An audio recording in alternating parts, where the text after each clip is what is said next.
semana. Da última semana para cá, né? A gente vem ouvindo falar muito dessa varíola dos macacos. Minha gente, mais uma coisa para vir aqui pro Brasil. E espero que fique para lá, né? Que não venha para cá não, mas tudo indica que daqui a pouquinho já está chegando por aqui também. Mas já foi confirmado até o momento em 92 pacientes, né? E em menos de 12 países, né? Segundo o boletim da Organização Mundial da Saúde, né? Que essa doença já infectou essas pessoas aí. E espero que não venha para cá, porque assim a gente diz, não espero que não venha para cá, né? Mas a gente nunca sabe o que pode acontecer. Mas hoje o infectologista está aqui, doutor Fernando. Ele vai tirar todas as nossas dúvidas, né? Então, se você quiser tirar alguma dúvida, fazer alguma pergunta sobre esse assunto, você pode mandar nesse número que está aparecendo aí, que é o 3262-0404, tá bom? Tudo bom, doutor Fernando? Seja bem-vindo. Bom dia, Marília. Bom dia a todos que estão agora nos assistindo. Pois é, Marília, a gente começa a sair de uma situação e já nos apresentam outra, né? Que coisa, é um absurdo isso, mas fazer o quê, né? Assim como Covid, viroses e outras coisas que a gente vê, né? Já tem, infecção tem de tudo, né? Isso. No dia a dia a gente já tem aí várias infecções, inclusive muita gente gripada, muita gente pegando... A gente está num período agora de doenças, né? Exato, eu falo assim, não, esse período geralmente é normal. Eu acho que é normal você ter uma gripe, um resfriado, né? Mas aí a gente sai de uma Covid, aí a gente já fica meio com medo. Mas agora vamos saber dessa questão, dessa doença do macaco. Tô vendo aqui uma coisa assim, gente, terrível, assusta. Eu não sei não, assim, porque a Covid eu achei tão legal com o corpo assim, mas quando você se vê assim, eu não gosto nem de ver, já me dá com vontade de coçar, já me dá agonia. Mas o que é essa doença? Explica um pouquinho, né? O que é essa doença dessa varíola do macaco? Como é que é transmitida de pessoa para pessoa? É assim mesmo, fica uma bolhona, e depois eu vi que tem umas feridas em uma outra imagem que eu vi aqui. Isso, lembra às vezes a catapora, né? Lembra às vezes a catapora um pouquinho mais violenta. Mas engraçado, na verdade, esse tipo de varíola, ela já existe há muito tempo, só que ela era muito limitada a alguns países do continente africano. Que a gente chama de varíola do macaco, que é um vírus que inicialmente se dizia que era símio, que vinha dos macacos, mas hoje a gente sabe que o reservatório está em roedores, esquilos, né, que acabam podendo transmitir para as pessoas através das secreções. Então, muito espantou, né, a todos que agora, no meio de maio, começaram a se apresentar quadros desse tipo de varíola, né, diferente um pouco da varíola que nós sofríamos com o ataque dela até a década de 70. Né? A varíola comum humana, ela foi erradicada no mundo em 1980, tanto que existe a vacina contra essa outra varíola, mas a gente, por exemplo, não tem agora no Brasil, porque deixou desde 1980 que não se aplica, né? Tem que se produzir novamente. Então, começou a se apresentar esses casos, detalhe, em países distintos, né? Europa, Estados Unidos, Canadá também. E muitas vezes as pessoas nem tinham histórico de ter viajado ou não lembravam de terem viajado. Então, a transmissão nunca foi considerada uma transmissão tão fácil como, por exemplo, a da Covid. Mas se começaram a aumentar casos no mundo todo, existe a suspeita de existir aí alguma mutação que modificou essa transmissão e que muito provavelmente hoje esteja um pouco mais fácil do que era ao ponto de estar passando pessoa a pessoa e preocupa um pouco a gente porque pode de fato se espalhar. Como é que a pessoa fica? Além de, assim, né, cheia de bolhas e tudo mais, sente febre, sente o que mais? Sente mais alguma coisa? Sim, é o seguinte, ela pode passar pessoa a pessoa, secreções mesmo, às vezes a pessoa pode tossir, espirrar e passar, além do toque, e agora está se levantando a possibilidade até da transmissão sexual também. Olha só, né? E o que acontece? A pessoa tem contato com o vírus, poucos dias depois começa a apresentar dor no corpo, febre, começa a sair gânglios, pescoço, axila, né? Que é o povo chama de íngua, né? São os gânglios. E em seguida começam a surgir lesões pustulosas, como agora na foto, que lembra a catapora. Geralmente é uma doença autolimitada, poucas semanas seca, a pessoa fica boa. O problema são complicações que podem existir. Nesses casos, na Europa, nos Estados Unidos e no Canadá, ainda bem a gente não viu morte alguma. Mas na doença na África, vez ou outra a gente vê até uma quantidade até um pouco razoável, porque essas lesões elas podem infectar por bactérias. Nossa. Aí você vai ter um outro problema, né? Você vai ter as lesões que o vírus causou, mas complicadas pela presença de infecção bacteriana. Aí entra a questão da importância dos cuidados com a lavagem, a higiene, que se não tiver, infelizmente, pode complicar. Pode complicar, né? Vamos lá, uma pessoa tendo isso, como é que é o tratamento desse negócio aí? Que esse negócio é assustador, viu? Posso te falar, não tem outra imagem não, gente. Ah, Maria. Assusta, mas enfim, assusta. É assustador. Imagina você ficar cheio de bolha assim no corpo. Meu Coça Deus, bastante, pode sair dentro do nariz, do ouvido. Não é fácil, gente, não é fácil. Não deve ser, né? não. Eu já tive catapora, gente, que é péssimo, é horrível, né? Aquelas bolhas, você fica se olhando, é que dá agonia. Contra a catapora tem um antiviral, alguns antivirais que podem ser utilizados. A gente ainda não sabe se esses antivirais podem ser utilizados contra essa varíola. Sim. Esses antivirais, eles não necessariamente simbolizariam cura, e sim diminuição do tempo com a doença. Porque você imagina você passar 2, 3 semanas assim. É terrível. É péssimo. Né? No caso da catapora, quando a gente coloca a medicação, em poucos dias a pessoa fica bem, né? Uhum. Então a ideia também, talvez seja essa. Agora, tem a vacina contra a varíola, que acredita-se que pode proteger em até 85% dos casos. Seria a mesma vacina da catapora? Não, aí é diferente. É diferente. Porque são vírus diferentes. Certo. Essa vacina da varíola, como te falei, foi até 80 que se produzia. Como a varíola foi erradicada no mundo, deixou-se de produzir. Então a gente precisa voltar à produção dessa vacina. Agora, Marília, o problema não é uma vacina fácil, né? As pessoas falavam tanto dos efeitos adversos da vacina contra a Covid. Essa vacina da varíola não é uma vacina fácil, porque é um vírus atenuado. Ele causa aquelas lesões, aquelas feridinhas que a gente sempre fala da BCG, a vacina do tétano, né? Desculpa, da tuberculose, né? Então, causa ali uma feridinha nas pessoas, não é fácil, demora algum tempo para criar imunidade, mas é uma vacina tão boa que erradicou a varíola. Né? Então, qual é a ideia? A ideia é o seguinte, se chegar aqui no Brasil, que a gente está correndo esse risco, Marília, infelizmente estamos correndo esse risco, se chegar aqui no Brasil, é produzir essa vacina em massa e qualquer pessoa com sintoma vacinar todos ao redor, que a gente chama de vacina de bloqueio, para evitar que a doença se espalhe para o país inteiro. Já teve algum caso aqui no Brasil? Você já ouviu falar? Não, ainda é porque tem a questão da notificação, né? Não foi notificado ainda algum caso suspeito. Às vezes demora, né? Eu estava agora discutindo a respeito, por exemplo, das hepatites, né? Que também a gente está preocupado no mundo todo. Agora já tem um caso suspeito aqui na Paraíba, né? De hepatite que está lá no Hospital Lauro Vanderlei, Hospital Universitário Lauro Vanderlei. Então, às vezes demora. Esse caso talvez seja até um pouquinho mais antigo, mas demorou para se chegar. Então, por enquanto, oficialmente, a gente não tem suspeita dessa varíola aqui no país. Espero que continue assim. Se Deus quiser, viu, minha gente? Porque já basta, viu? Pelo amor de Deus. Que quem tiver esse negócio que fique para lá, viu? Não traga para cá, não, em nome do Senhor. Solta o áudio aí, vai, pra gente escutar. Bom dia, Marília. Bom dia, doutor. Bom dia. Que Deus tenha misericórdia do mundo inteiro. Senhor Jesus, que coisa horrível, meu Deus. Doutor, eu gostaria de saber se essa doença tem cura e se pega em qualquer idade, criança, adulto, adolescente, idosos. Gostaria de saber disso. Obrigada. Nada, eu que agradeço a oportunidade de poder responder as pessoas, tirar as dúvidas, né? Sim, ela tem cura. Como eu falei agora há pouco, ela é o que a gente chama de autolimitada. A pessoa abre o quadro, adoece, passa algumas semanas com a doença e se cura. O medo que dá, de fato, é em pessoas mais idade ou crianças que podem... Imunidade baixa que pode se complicar com infecção bacteriana. Mas geralmente evolui para a cura. Tanto é que a gente não tem casos de morte dessas doenças ainda na Europa e nos Estados Unidos e no Canadá, tá? Qualquer pessoa pode estar exposta, independente de idade, tá certo? Maravilha. Também foi confirmado agora esse caso da hepatite misteriosa em uma criança. Que tipo de hepatite é essa? Explica um pouquinho. Que hepatite misteriosa agora deu a gota, viu, minha gente? Que hepatite misteriosa? Essa hepatite preocupa porque, geralmente, hepatite... Só quando ela é fulminante mesmo é que ela pode fazer com que a pessoa precise de transplante de fígado.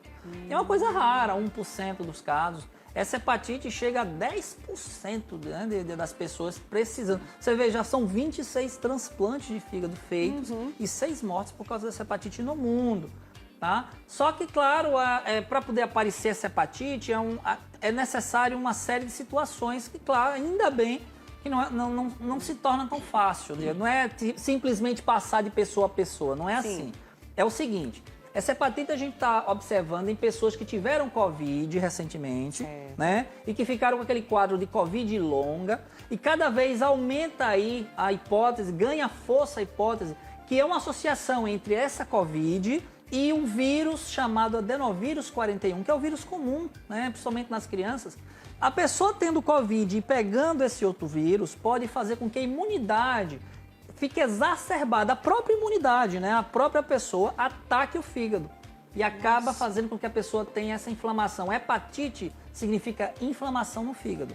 Então é uma inflamação que ela pode ser tão violenta que pode levar a pessoa à necessidade de transplante hepático, necessidade de transplante de fígado. E aí entra a orientação, gente, a proteção contra essas doenças respiratórias, dentre as quais a Covid-19. Criança com sintoma gripal tem que ficar em casa, tem que usar máscara, para não passar à frente. E a gente aí também pedir aí para que avancem os estudos para a gente poder estender a vacina da Covid para crianças abaixo de 5 anos de idade. É verdade. Porque a maioria das crianças que estão sofrendo com hepatite, elas não foram vacinadas, não estão dentro da faixa de vacina da Covid, e a Covid está contribuindo para que isso aconteça. É verdade, com certeza. Tem mais uma pergunta aqui no telão. Solta aí. Bom dia, doutor. Meu sobrinho morreu com síndrome de Guillain-Barré. Essa síndrome, ela é provocada pela chikungunya. A síndrome de Guillain-Barré tem cura no início, assim, se for descoberta? Síndrome de Guillain-Barré é o seguinte, é uma situação, também uma reação autoimune do nosso corpo contra os próprios músculos, que eles vão enfraquecendo e a pessoa vai perdendo o movimento. Aí ele vai perdendo de baixo para cima, começa das pernas, você não movimenta as pernas, aí vai. Quando chega nos pulmões, você para de respirar. Por isso que é grave, a pessoa vai para UTI, precisa ficar entubada para se manter viva, né? A chikungunya pode causar Guillain-Barré, é muito raro. É muito raro. Confesso que eu nunca tinha ouvido falar da chikungunya. Um vírus que pode fazer isso, infelizmente, é a Zika. A Zika é que oferece risco. A Zika oferece risco tanto para a microcefalia, porque a Zika ela tem atração pelas células nervosas.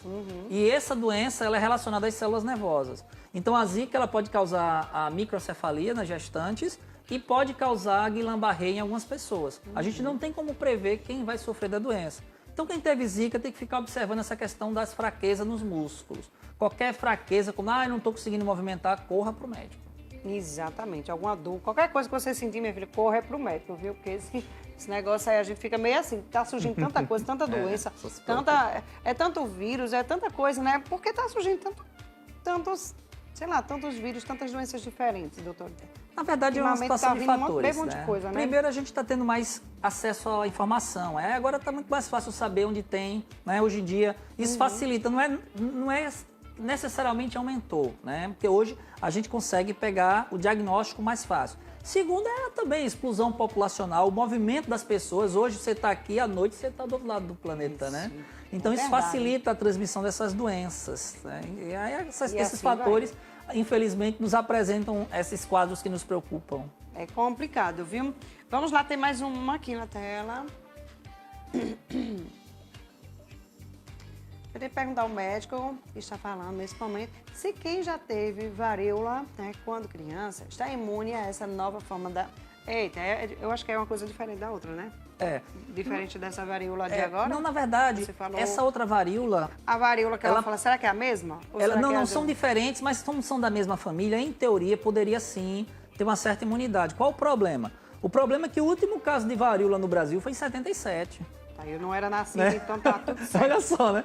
Foi em 77, então dificilmente só vai lembrar que teve lá atrás. E outra coisa, essa imunidade, a vacina da varíola, ela segura, se não tiver reforço, 3 a 5 anos de proteção.